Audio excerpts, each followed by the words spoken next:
ಹೇಳಪ್ಪ. ನಿಮಗೆ ಕಳ್ಸೋದ್ರ ಜೊತೆ ನಾನು ಲಾಯರ್ನ ಇಟ್ಕೊಂಡು ಹ್ಮ್ ನಾವು ಇದನ್ ಮಾಡಿಸಿ ನಾವು PM ಗೆ ಆಮೇಲೆ CM ಗೆ ಗವರ್ನರ್ಗೆ ಹ್ಮ್ ಪೂರ್ತಿಯಾಗಿ ನಾನು ಸೆಂಟರ್ಗಳು ಇವ್ರು ಈ ತರ ಮಾಡ್ತಾವ್ರಲ್ಲ ಒಳಗಡೆ ಹ್ಮ್ ಅವ್ರನ್ನೇ ಲೀಡರ್ ಮಾಡ್ಕೊಂತಾರೆ, ಅವ್ರ ಕೈಲೇ ಬಾತ್ರೂಮ್ ತೊಳಸ್ತಾರೆ, ಅವ್ರ ಕೈಲೇ ಅಡಿಗೆ ಮಾಡಿಸ್ತಾರೆ. ಹ್ಮ್ ಅವ್ರ ದುಡ್ಡು ಮನೆಯಿಂದ ಕಟ್ಟಿಸ್ಕೊಂಡು ಅಲ್ಲಿ ಆಕ್ಚುಲಿ ಒಬ್ಬ ಪೇಷಂಟ್ ನಾನು ಅದ್ರ ರೂಲ್ಸ್ ಎಲ್ಲ ಓದಿದೀನಿ ಇವಾಗ. ಹ್ಮ್ ಹ್ಮ್ ಅಲ್ಲಿ ಟ್ಯಾಬ್ಲೆಟ್ಸ್ ಹೆಂಗ್ ಕೊಡ್ಬೇಕು ಅಂತ ಗೊತ್ತಿರಲ್ಲ, ಒಬ್ಬ ಕ್ಲೀನ್ ಆಗಿ ಒಬ್ಬ ಗೌರ್ಮೆಂಟ್ ಡಾಕ್ಟರ್ ಇಲ್ಲ ಚೆಕ್ ಮಾಡಲ್ಲ, ಗೌರ್ಮೆಂಟ್ ಲೆಕ್ಕ ಕೊಡಲ್ಲ. ಹ್ಮ್ ಇದು ಈ ರೀತಿ ಮಾಡ್ಕೊಂಡು ನಾಳೆಗೆ ಯಾರೋ ಒಬ್ಬ ಹೆಂಡತಿನ ಮಾಡಿಕೊಂಡು ಅವನ್ ಹಾಕ್ಬೋದು, ಇಲ್ಲ ಇವನು ಹೆಂಡತಿ ಇನ್ನೊಬ್ಳು ಹೊಡೆದ್ರೆ ಅವ್ರು ಹಾಕ್ಬೋದು, ಆಸ್ತಿಗೋಸ್ಕರ ಹಾಕ್ಬೋದು. ಹ್ಮ್ ಇದು ಈಗ ಆಲ್ರೆಡಿ ಆಗ್ತಾ ಇದಾವೆ, ಅದೇ ರೀತಿ ಆಗ್ತಾ ಇರೋದು. ಏನು 1.5 ವರ್ಷ 2 ವರ್ಷ ಮಡಿಕಣದವ್ರನ್ನ ಹ್ಮ್ ಇದು ಏನು ಎದುರಿಸಕ್ಕೆ ಅಂತ ಇಲ್ಲ ಲೇಡೀಸ್ಗೆ ಪವರ್ ಐತೆ ಒಪ್ಕೊಂತೀನಿ. ಹ್ಮ್ ಇದನ್ನ ನೀವು ಹೆಂಗ್ ಬೇಕಂಗ್ ಮಾಡ್ಕೊಂಬಿಟ್ಟು ಹೌದು ಕುಡುಕ್ರನ್ನ ಹಾಕ್ಲೇಬೇಕು. 21 ಡೇಸ್ ನಿಮಾನ್ಸಲ್ಲೇ 21 ಡೇಸ್ ಹೌದು. ಅದ್ ಲೆಕ್ಕಾಚಾರ ಇಲ್ಲ ಏನಿಲ್ಲ, ಹಾಕ್ಬಿಟ್ಟ ರಿಯಾಬು ಮಾತೇತಿ ರಿಯಾಬು ಯಾರೋ ಹುಡುಗರ್ಗೆ ಎದುರಿಸಿರುವಂತರ. ಆಮೇಲೆ ಇದು ಹಬ್ಬ ಇದು ಎಲ್ಲಿರೋದು ರಿಯಾಬ್ ಇದು ನೀವ್ ಹೇಳ್ತಾ ಇರೋದು? ಕೆಂಗೇರಿ. ಕೆಂಗೇರಿ ಕೆಂಗೇರಿ ಅಡ್ರೆಸ್ ಗೊತ್ತಾ? ಹೌದು ಸರ್, ನನ್ನ ಹತ್ರನೇ ಇದೆ ಅಡ್ರೆಸ್ ಕಳಿಸ್ತೀನಿ ನೋಡಿ ಬೇಕಾದ್ರೆ. ಅದ್ರ ಒಂದು ವಿಸಿಟಿಂಗ್ ಕಾರ್ಡ್ ಒಬ್ಬ ಅಲ್ಲಿರೋದು ಇಸ್ಕೊಂಡಿದೀನಿ. ಆಮೇಲೆ ಇನ್ನೊಂದು ಇವಾಗ ಮಾಡ್ತಿದ್ದಾರಲ್ಲ ರಿಯಾಬ್ ಸೆಂಟರ್ ಮಾಡ್ತಿದ್ದಾರೆ, ಲೈಸೆನ್ಸ್ ಇದೆಯಾ ಅವ್ರಿಗೆ? ಲೈಸೆನ್ಸ್ ಐತೆ. ಲೈಸೆನ್ಸ್ ಇದೆ. ಲೈಸೆನ್ಸ್ ಇದ್ದೇ ಮಾಡಕ್ಕಾಗದು. ಅಲ್ಲಿ ನಡೆಯುವಂತದ್ದು ಏನೇನ್ ನಡೆಯುತ್ತೆ ಒಂದ್ ಸ್ವಲ್ಪ ಹೇಳಪ್ಪ, ನನ್ಗೆ ಹೇಳ್ತೀನಿ. ಸರ್ ಇವಾಗ ಪೇಷಂಟ್ ನ ಪಿಕಪ್ ಮಾಡ್ತಾರೆ. ಹಾ, ಪೇಷಂಟ್ ನ ಪಿಕಪ್ ಮಾಡಿದ್ರೆ ನೀವು ಒಳಗಡೆ ಪೇಷಂಟ್ ಗಳೇ ನೋಡ್ಕೊಳೋದು. ಒಳಗಡೆ ಬಾತ್ರೂಮ್ ತೊಳೆಯೋದ್ರಿಂದ ಪೇಷಂಟೇ ಮಾಡ್ಬೇಕು. ಪೇಷಂಟೇ ಅವನು ಈಗ ಕೆಲವರು ಸಿಕ್ಕಾಪಟ್ಟೆ ಡ್ರಿಂಕ್ಸ್ ಮಾಡೋರು ವಿಟ್ರಾಲ್ಗೆ ಅಂತ ಹೋಗ್ತಾರೆ, ಅವ್ರನ್ನು ಸಹ ಯಾವುದೇ ಹಾಸ್ಪಿಟ್ಲಿಗೆ ಸೇರ್ಸಲ್ಲ. ಅವ್ರನ್ನು ಪೇಷಂಟ್ ಗಳೇ ನೋಡ್ಕೊಳೋದು. ಆಮೇಲೆ ಅಲ್ಲಿ ಅಡಿಗೆ ಮಾಡೋದು ಪೇಷಂಟೇ, ಅಲ್ಲಿ ಹೊರಗಡೆ ಕ್ಲೀನ್ ಮಾಡೋದು ಪೇಷಂಟೇ, ಪ್ರತಿಯೊಂದು ಪೇಷಂಟೇ ಮಾಡೋದು. ಆಮೇಲೆ ಕೌನ್ಸಲಿಂಗ್ ಅಂತ ಹೇಳ್ಬಿಟ್ಟು ಒಬ್ರು ಬರ್ತಾರೆ, ಗ್ರೂಪ್ ಕೌನ್ಸಲಿಂಗ್ ಮಾಡೋದು. ಫ್ಯಾಮಿಲಿ ಕೌನ್ಸಲಿಂಗ್ ಅಂತ ಹೇಳೋರೆ ಮಾಡಲ್ಲ, ಕರ್ಕೊಂಡ್ ಹೋಗೋ ದಿವಸ ಕುಡಿಸ್ಕೊತಾರ ಅಷ್ಟೇ. ಇಲ್ಲ ನೀವ್ ಈಗ 3 ತಿಂಗಳು ಒಳಗಾಕಿರ್ತೀರಾ, ಈಗ ಹೋದ ತಕ್ಷಣ ದುಡ್ಡು ಕೊಡ್ಬೇಡಿ, ಒಡವೆ ಕೊಡ್ಬೇಡಿ, ಇದನ್ನ 1 ವರ್ಷದ ತಕ ಹಳೆ ಜಾಗದಲ್ಲಿ ಇರಬಾರ್ದು, ಈ ರೀತಿ ಮನೆಯವ್ರಿಗೆ ಹೇಳೋದ್ ಬಿಟ್ರೆ ಸಪರೇಟ್ ಆಗಿ ಯಾರಿಗೂ ಕೌನ್ಸಲಿಂಗ್ ಮಾಡಲ್ಲ. ಅದು ಸಪರೇಟ್ ಆಗಿ 2800 ಕಟ್ಟಿದ್ರೆ ಒಬ್ರಿಗೆ 1 to 1 ಕೌನ್ಸಲಿಂಗ್ ಅಂತ ಇದೆ. ಇದು ಒಬ್ಬ ಕೌನ್ಸಿಲರ್ ಬರ್ತಾನೆ, ಅವನು MXW ಮಾಡಿರ್ತಾನೆ.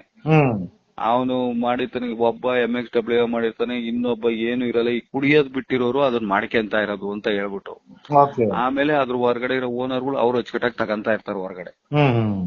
ಅವ್ರಿಗೇನು ಇದಿಲ್ಲ, ಅವ್ರು ಆರಾಮಾಗಿ ಹೊರಗಡೆ ತಗೊಂಬೋದು, ಹೊರಗಡೆ ತಿನ್ಬೋದು. ಆಮೇಲೆ ಊಟದಲ್ಲಿ ಯಾವುದೇ ರೀತಿ ತರಕಾರಿ ತಾಂಬಂದ್ ಹಾಕಲ್ಲ ಸರ್, ಕೆಜಿ ಗಟ್ಲೆ.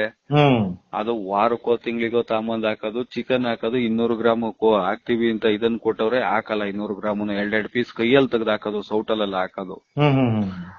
ಅವ್ರಿಗೆ ರೈಸ್ ಕೊಡೋದು, ಏನಪ್ಪಾ ಈ ಪಾಲಿಶ್ ಮಾಡಿಸ್ತಾರಲ್ಲ ಆ ರೈಸು ಈ ಎಲ್ಲನ ಸೊಸೈಟಿಗಳಲ್ಲಿ ಇವೆಲ್ಲ ಇದು ಅಂತಾರಲ್ಲ ರೇಷನ್ ಕಾರ್ಡ್ ಅಲ್ಲಿ ಆತರ ಕುಂಡ್ರ ಮುಂದೆ ರೈಸ್ ಹಾಕೋದು, ಬದನೆಕಾಯಿ ಸಾರು ಅಷ್ಟೇ. ಅದನ್ನ ತಿಳಿ ಸಾರು ಇನ್ಯಾವುದೇ ಕಾರಣಕ್ಕೂ ಇದನ್ ಕೊಡಲ್ಲ. ಅದಕ್ಕೂ ಒಂದು ಹೇಳ್ತಾರೆ ಕೇಳಿರೆ, ಕುಡಿದು ಬಂದ್ಬಿಟ್ಟು ನಿಮ್ಮವೆಲ್ಲ ವೀಕ್ ಆಗ್ಬಿಟ್ಟಿರ್ತದೆ, ನಾವ್ ಮಸಾಲೆ ಹಾಕೊಡೋಣ ಅಂತ ಹೇಳ್ತಾರೆ.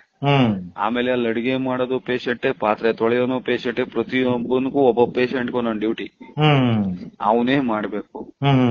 ಇದು ಯಾವುದೇ ರೀತಿ ದೊಡ್ಡದಾಗಿ ಕೌನ್ಸಲಿಂಗು ಮಾಡಲ್ಲ, ಏನು ಮಾಡಲ್ಲ. ಆಮೇಲೆ ಅವ್ರು ಒಡಸ್ಕೊಬೇಕು, ಅವ್ರು ಎದೋಳು ಅಂದ್ರೆ ಎದೊಳ್ಬೇಕು, ಕೂತ್ಕೊಂಡ್ರೆ ಕೂತ್ಕೊಬೇಕು. ಕೊನೆಗೆ ಅವ್ನ್ ಬಾತ್ರೂಮ್ಗೆ ಹೋಗು ಅಂದ್ರೆ ಹೋಗ್ಬೇಕು, ಬೇಡ ಇವತ್ತು ಹೋಗ್ಬೇಡ ಅಂದ್ರೆ ಅಲ್ಲೇ ನಿಂತಿರ್ಬೇಕು. ಆ ರೀತಿ ಟ್ರೀಟ್ ಮಾಡೋದು. ಆಮೇಲೆ ಇನ್ನೊಂದು ರಿಯಾಬ್ ಸೆಂಟರ್ ಅಲ್ಲಿ ಎಂತೆಂತವ್ರನ್ನ ಅವರು ಕರ್ಕೊಳ್ತಾರೆ, ಅವರು ಅಲರ್ಟ್ ಮಾಡ್ಕೋಬಹುದು. ಅವರು ಇವಾಗ ನಾನಿರೋ ಸೆಂಟ್ರಲ್ ಅಟ್ ಪ್ರೆಸೆಂಟ್ ಇವಾಗ 14 ವರ್ಷದ ಒಬ್ಬ ಹುಡುಗನು ಕರ್ಕೊಂಡವ್ರೆ, 70 ವರ್ಷದ ಮುದುಕನು ಅವನೇ. ಅಟ್ ಪ್ರೆಸೆಂಟ್ ನಿನ್ನೆ ದಿವಸ ನಾನು ಹೋಗಿ ನೋಡ್ಕೊಂಡ್ ಬಂದಿರೋದು. ಇವಾಗ ನಾನು ಇದ್ದಾಗ್ಲೂ ಇದ್ರು, ನಾನ್ ಡಿಸ್ಚಾರ್ಜ್ ಆದ್ಮೇಲೆ ಹೋಗ್ಬಿಟ್ಟವ್ರೆ ಅನ್ಕೊಂಡಿದ್ದೆ. ನೆನ್ನೆ ಸುಮ್ನೆ ಬಿಸ್ಕೆಟ್ನು ಇದನ್ನು ತಗೊಂಡೋಗಿದೆ ಕೊಡೋಣ ಅಂತ ಹೇಳ್ಬಿಟ್ಟು ಅವಾಗ ಒಳಗಡೆ ಬಿಟ್ರು. ನಾನು ಈಗ ಅಟ್ ಪ್ರೆಸೆಂಟ್ ಅವ್ರು ಅಲ್ಲೇ ಅವ್ರನ್ನ ಇನ್ನೂ ಡಿಸ್ಚಾರ್ಜ್ ಮಾಡಿಲ್ಲ. ಕಾರಣಗಳು ಅವನು ಬಿಡಿ ಸೇರ್ತಾನೆ, ಸಿಗರೇಟ್ ಸೇರ್ತಾನೆ ಅಂತ ಹೇಳ್ಬಿಟ್ಟು ಆ ಹುಡುಗನ್ ಮಾಡಿಕೊಂಡಿರೋದು. ಆಯ್ತು. ಇವರು 70 ವರ್ಷದ ತಾತದ್ ಮಾಡಿಕೊಂಡಿರೋದು, ಡ್ರಿಂಕ್ಸ್ ಮಾಡಿ ಇದನ್ ಮಾಡ್ತಾರೆ ಅಂತ. ಆಕ್ಚುಲಿ ಮಾಡಿಕೊಂಡಂಗೆ ಇಲ್ಲ, 55 ವರ್ಷದ ಮೇಲೆ ರಿಯಾಬ್ ಹಾಕಂಗಿಲ್ಲ ಅಂತ ರೂಲ್ಸ್ ಏನೋ ಇದೆ. ಆಯ್ತು. ಇವ್ರು 70 ವರ್ಷದನ್ನ 6 ತಿಂಗಳಿಂದ ಮಾಡಿಕೊಂಡವ್ರೆ.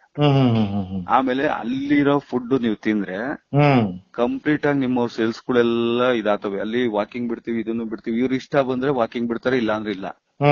ಅದು ಈ ರಿಯಾಬ್ ಔಟ್ಸ್ಕಟ್ ಅಲ್ಲಿ ಇರೋದ್ರಿಂದ ಇದು ಒಂಚೂರು ವಿಶಾಲವಾಗಿ ಮಾಡ್ಕೊಂಡ್ರೆ ಇದ್ರಲ್ಲಿ ಬಿಡ್ತಾರೆ. ಬೇರೆ ಬೆಂಗಳೂರಾಗಿರೋ ರಿಯಾಬ್ಗಳಲ್ಲಿ ಯಾವ್ದ್ರಲ್ಲೂ ಬಿಡಲ್ಲ. ಹೆಂಗೆ ಒಂದು ದೊಡ್ಡದೊಂದು ಬಿಲ್ಡಿಂಗ್ ಅಲ್ಲಿ ದೊಡ್ಡದೊಂದು ಹಾಲಲ್ಲಿ ಅಲ್ಲೇ ಬಾತ್ರೂಮ್ ಮಾಡಿ ರಿಯಾಬ್ ಮಾಡೋದ್ ಬಿಟ್ರೆ ಯಾವ್ದೇ ಕಾರಣಕ್ಕೂ ಹೊರ್ಗಡೆ ಪರ್ಗಡೆ ಬಿಡಲ್ಲ. ಅಲ್ಲಿ ಏನು ಅಂತ ಅಂದ್ರೆ ಈಗ ಮನೇಲಿ ಬೇಜಾರಾಗೋಗ್ಬಿಟ್ಟಿರ್ತಾರೆ, ತಾಂಬಂದ್ ಹಾಕ್ತಾರೆ. 6 ತಿಂಗಳು 7 ತಿಂಗಳು ಅಂತ ನಾವ್ ಅನ್ಕೊಂತೀವಿ. ಈಗ ನೀವೇನ್ ಅನ್ಕೊಂತೀರಾ, ಈ ಕುಡುಕರು ಹಾಕಿರೋದೇ ಕರೆಕ್ಟ್ ಅಂತ ನೀವ್ ಯೋಚನೆ ಮಾಡ್ತೀರಾ. ಬಟ್ ಒಳಗಡೆ ಇದ್ದಾಗ ಅಲ್ಲಿ ನಡೆಯೋದೇ ಬೇರೆ. ಈಗ ಆಸ್ತಿ ಗಲಾಟೆ ಮಾಡಿರ್ತಾನೆ, ಅವನು ತಾಂಬಂದ್ ಹಾಕಿರ್ತಾರೆ. ಆಸ್ತಿ ಗಲಾಟೆ? ಹೌದು. ಅದೇನಕ್ಕೆ ಹಾಕ್ತಾರ ಅವ್ರನ್ನ? ನಾನ್ ಹಾಕಿದ್ದು ಅದಕ್ಕೇನೆ. ಏನಕ್ಕೆ? ನಾನ್ ಡ್ರಿಂಕ್ಸ್ ಮಾಡಿದಾಗ ನಮ್ಮ ಅಪ್ಪನ ಭಾಗ ಕೇಳ್ತಿದ್ದೆ, ಅದಕ್ಕೆ ಹಾಕಿದ್ರು. ಆದ್ರೆ ನಮ್ಮ ಮನೇಲಿ ಕರ್ಕೊಂಬಂದ್ರ ಅಷ್ಟೇ. ಅದೇ ತರದನ್ನ 1000 ಜನ ಹಾಕ್ಯವ್ರೆ. ಬೆಂಗಳೂರಲ್ಲಿರೋ 340 ರಿಯಾಬಲ್ಲೂ ಅದನ್ನೇ ಮಾಡ್ತಾ ಇರೋದು. ಆಮೇಲೆ ಲವ್ ಮಾಡೋರ್ನ, ಈಗ ಇದು ಇನ್ನೊಬ್ಳು ಯಾರನ್ನೋ ಮಡಿಕೊಂಡಿರ್ತಾನೆ ಅಂತ ಹೇಳ್ಬಿಟ್ಟು ತಾಂಬಂದ್ ಹಾಕೋದು. ಆಮೇಲೆ ಸಿಟ್ಟು ಬರೋರ್ನ ಹಾಕ್ತಾರೆ. ಈ ತರದವ್ರನ್ನೆಲ್ಲಾನು ತಾಂಬಂದ್ ಹಾಕ್ತಿರ್ತಾರೆ. ಅವ್ರಿಗೆಲ್ಲಾರ್ಗುನು ಇದೇ ಕಲೆಕ್ಷನ್. ಬೆಂಗಳೂರು ಪೂರ್ತಿ ಇವಾಗ ಅದೇ ಒಂದು ದಂಧೆ.